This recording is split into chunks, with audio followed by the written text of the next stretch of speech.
Right గా details చూద్దాం. ఛత్తీస్గఢ్ విద్యుత్ కొనుగోళ్ల ఒప్పందంపై కేసీఆర్ కి జస్టిస్ నరసింహారెడ్డి నోటీసులు జారీ చేశారు. కొనుగోళ్లపై వివరణ ఇవ్వాలని ఆదేశించారు. ఈ మేరకు గులాబీ అధినేతకు నోటీసులు జారీ చేశారు. జూలై 30 వరకు ధర్మాసనాన్ని కేసీఆర్ సమయం కోరారు.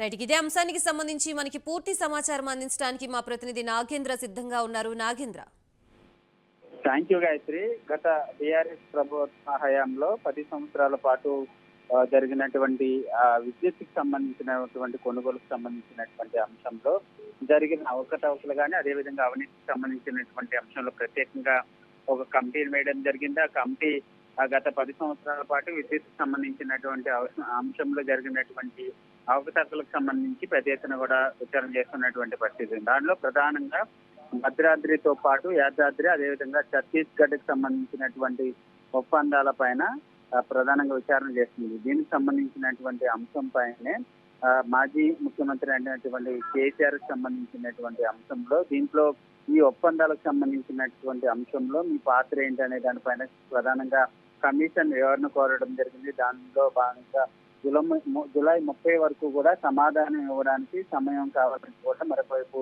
కేసీఆర్ చెప్పారనేటటువంటి వార్తలు అయితే వినిపిస్తున్నటువంటి పరిస్థితి అయితే కనిపిస్తుంది. ముఖ్యంగా కేసీఆర్ ఇచ్చేటటువంటి సమాధానానికి సంబంధించి సంతృప్తిగా లేకపోతే మాత్రం ప్రత్యక్ష విచారణకి పిలిచేటటువంటి అవకాశాలు అయితే కనిపిస్తున్నాయి. దీనికి సంబంధించి ఇప్పటికే ఒకవైపు విద్యుత్కి సంబంధించినటువంటి అంశంలో దాదాపు 60,000 కోట్లకు పైగా, 60 నుంచి 70,000 కోట్లకు పైగా దాదాపు అవినీతి జరిగింది అనేటటువంటి ఆరోపణలు వస్తున్నటువంటి నేపథ్యంలో ప్రస్తుతం ఈ కమిషన్ ఏం చేస్తుంది అన్నది మాత్రం చూడాలి.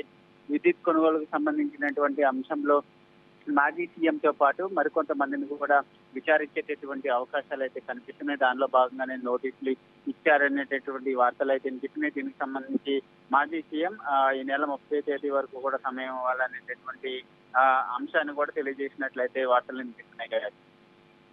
నాగేంద్ర.